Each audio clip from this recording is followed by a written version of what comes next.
What is up, guys? That Calciabo here. Today we're talking about Juventus Napoli. Before I get into the video, if you like the content I've been putting out, make sure to drop a like. And if you're new to the channel, subscribe. We're almost at 50 subscribers. My current short-term goal is 100, about halfway there. So I really appreciate all the support I've been getting up until this point. So technically, it's Napoli-Juventus because we're not playing at home. However, I honestly don't care. I don't like Napoli. Napoli's probably one of my least favorite teams, along with Inter. This season especially, Napoli has been like very childish. First, not arriving for the game, where apparently the town or the city of Napoli blocked them off from going to the game when they had like 2 COVID cases. Juventus showed up. Juventus were awarded the 3 points, and then after some hearings where officials, not even from Serie A or the main people, they decided that the game had to be replayed. Not only did they decide the game had to be replayed, but they did not even decide when the game has to be replayed. Therefore, both Juventus and Napoli still have a game to play. This game would be technically the second fixture that they should be versing. Instead, it's actually the first time that they're meeting in Serie A this season. Juventus already beat Napoli 2-0 in the Supercoppa, and from that game has to be one of my favorite images.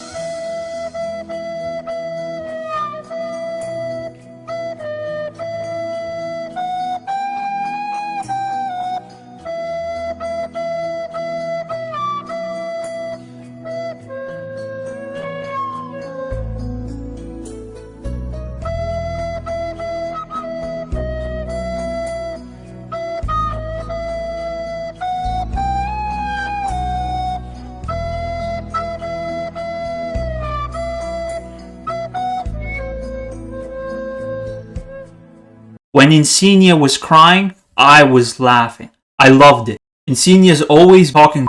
He's always saying something about Juventus. Always Juventus. All these teams, they can say nothing about anybody else but Juventus. It's always Juventus. Anyway, that game already happened. That game's in the past. This is a new game that they're playing against them. Both Juventus and Napoli played in the Coppa. Juventus beat Inter 2-1 over 2 legs. Second game ending 0-0. And Napoli lost against Atalanta, with the first game ending 0-0 and the second game ending 3-1 in favor of Atalanta. Napoli's a sinking ship at this point.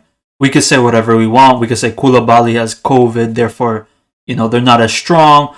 Manolas is out injured. Mario Rui came on for Hesai, who came off injured. Whatever you want to say, these are excuses. Mertens out, whatever. The game against Napoli should be an easy win for Juventus. Yes, it's Napoli. Yes, they're a rival at this point. Not really.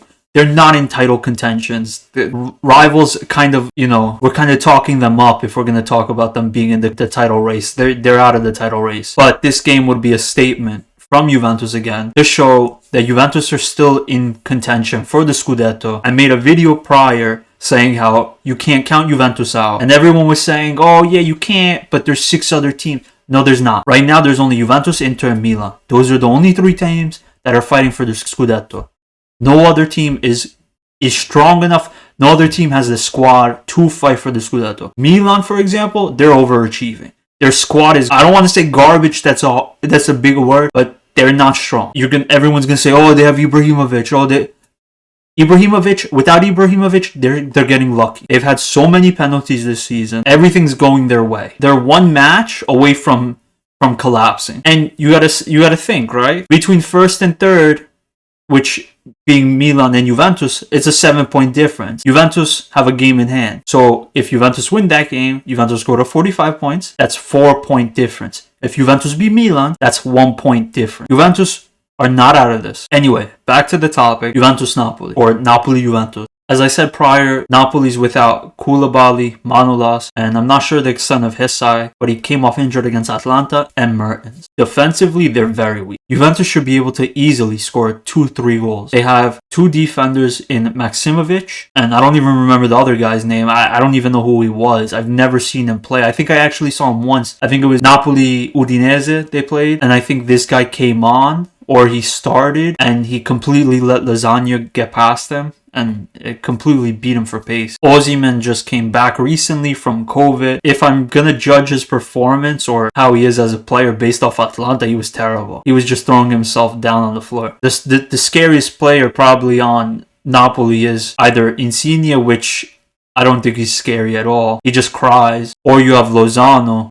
They're just fast. Not even. Insigne is like a fake Del Piero clone. Del Piero's his idol, but he plays for Napoli, so that's disgusting. Juventus are still without Ramsey, and Arthur is going to be out probably for a month. He has an ankle injury now after being out with the flu, or flu-like symptoms. If Napoli's lineup from the Atalanta-Napoli game is anything to examine or to predict their future lineup against Juventus, we can assume that the front three is probably going to be Insigne, Osimhen, and Lozano. The midfield is probably going to be Zielinski, Bakayoko, and Elmas. And the back line is probably going to be comprised of Mario Rui, Maximovic, Raramani, and Di Lorenzo, and then you have Ospina in goal. Not a strong lineup. There's not much threat. Honestly, I feel like Zielinski would be their probably most dangerous player to watch out for. Osimhen maybe with the pace, and Lozano maybe, might cause some problems, but Juventus have really no excuse to not win this game. Juventus are riding high. They're on the best form they've been all season. They have some kind of consistency. Juventus aren't Atalanta, and they don't play the way Atalanta do, like very attacking, but against Napoli in the Supercoppa, we saw Juventus attack Napoli. And under Gattuso, I feel like Napoli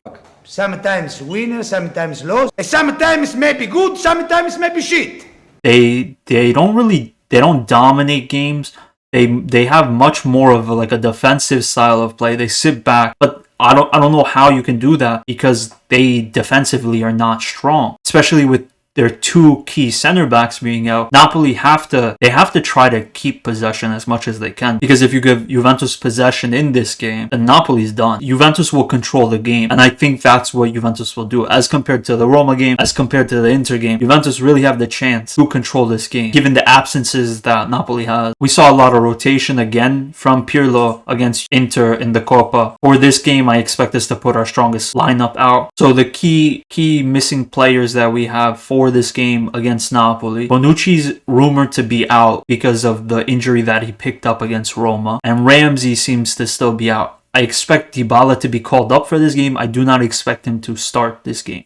After recording this, Dybala picked up an injury and seems set to miss out the Napoli game as well. Arthur is the other one, as I mentioned prior.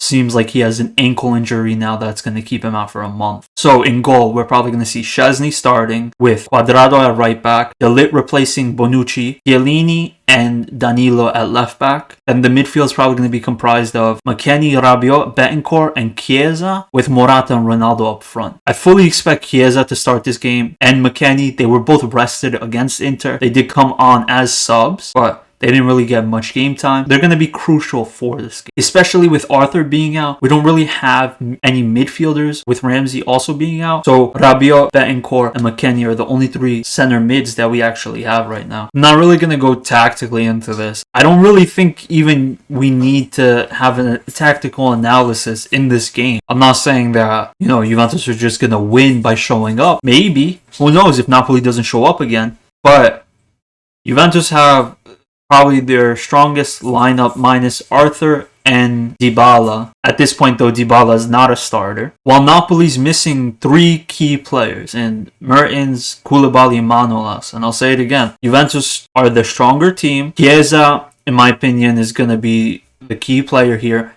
I feel like he is so underrated. He's really showing how critical he is to this team, providing the width. He's most likely going to be on the left-hand side, with Cuadrado being on the right, because people will continue to say it, but Juventus attack in a 3-5-2 or a 3-5 something. Defensively, they're a 4-4-2. Typical Italian defense, 4-4-2. Typical, that's the easiest way to line up in two blocks of four. Attacking, though, it's always a 3-5-2 or a 3-5 something. Not in all the games, but in the majority of the games, that's how we've been playing. So Chiesa on the left-hand side, Cuadrado on the right-hand side. In this formation, the width and the wing backs are critical to the play. So it's just Juventus have to they're going to dominate the game. That's my prediction. Juventus are going to dominate the game. I think Juventus win easily. I don't see Napoli really frustrating Juventus. Gattuso's, he's on a sinking ship. He said it himself. He's the captain of a ship. And right now, It's been reported for months that De Laurentiis doesn't want him or wants to get rid of him, wants to replace him with Benitez. Then they said they want to bring back Sarri. Yeah, okay. I don't know, but I'm expecting I expect like a 2-0 victory for Juventus. I expect it to be similar to the Super Coppa, and that's it. Thank you for watching. If you like the content, drop a like, and if you're new, subscribe to the channel. Forza Juve.